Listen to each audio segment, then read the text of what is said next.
Hello, folks. Welcome back to The Slice. Monte Carlo is going off. We got big upsets in this tournament and big developments as far as results go. So we're going to look ahead to the semifinals, which are set between Daniil Medvedev, Dusan Lajovic, and then Nadal versus Fognini. Super weird, but they're going to be interesting. And we're going to look at how Dominic Thiem and Djokovic got knocked out and what this means. What does it mean? So let's get into this, all of it, on this episode of The Slice. Welcome to The Slice. Welcome to The Slice. Welcome to The Slice.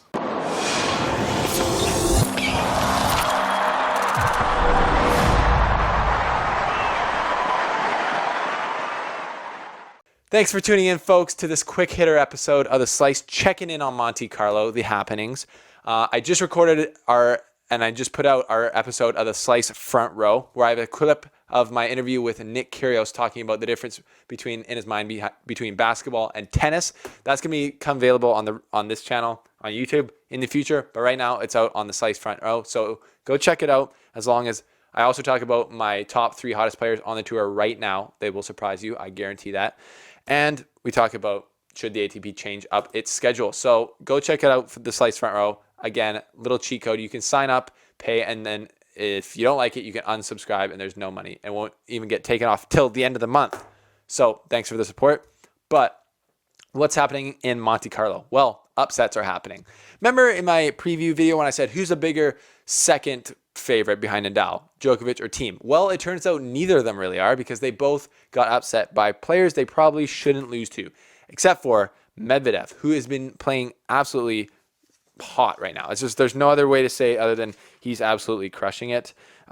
He's got 21 wins in 2019, which is the highest out of any player, which is kind of crazy.'t in Monte Carlo, he's beaten João Sousa, Radu Alba, Stefano Tsitsipas, and now the Joker.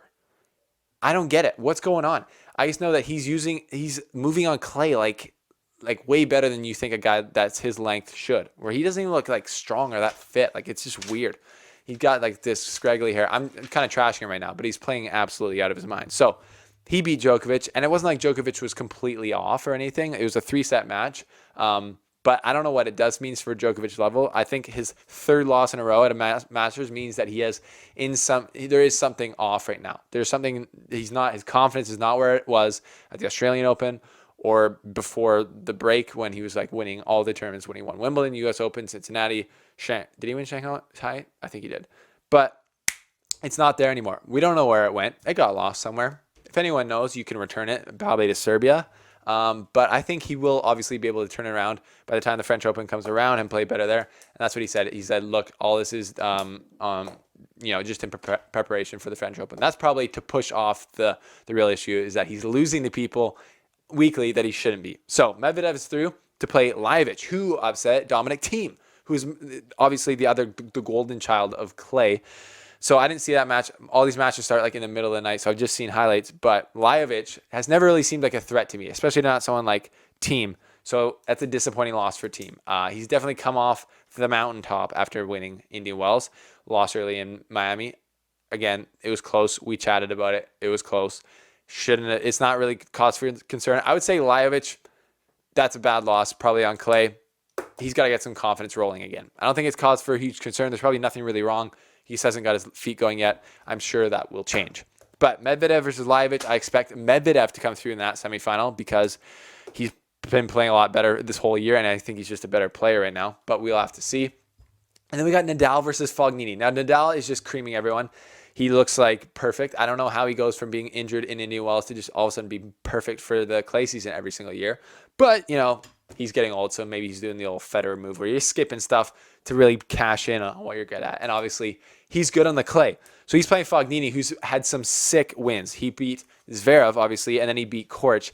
And the atmosphere when he beat Korch was just awesome. Like, it's that European. He's like really ramps up the crowd, and he's just like flexing on everyone all the time, wearing his like Imperial Armani weird brand that doesn't look cool. Like as an athlete brand, it looks weird. But his tennis right now, he's looking locked in. Maybe it's because he has a child now. He's like, I'm a dad. I don't know. And now he's like playing way better. But him versus Nadal is going to be hot fire. And he does have a chance to win because I know it's on clay and he's definitely the underdog. But as we've seen in the past, he has had wins against Nadal. And some of them have been in pretty shocking form. As you know, You're just looking at the Slice Instagram right here for a little update. If you haven't checked out the Slice Instagram, we are posting way more on there now. We're doing match previews on Instagram, little pictures showing something like this. The head-to-head between Fognini and Nadal is 3 wins for Fognini, 11 for Nadal. But Fognini's last win came in 2015. He has a decent chance. Like, I haven't watched really enough of their matches in person or live to see the exact way they're playing, but it's going to come down to it. I think it could go where Nadal just destroys him. Or it could be a battle and Fognini could wiggle out a win. I would be mind blown if Fognini won in 2 sets and just destroyed Nadal.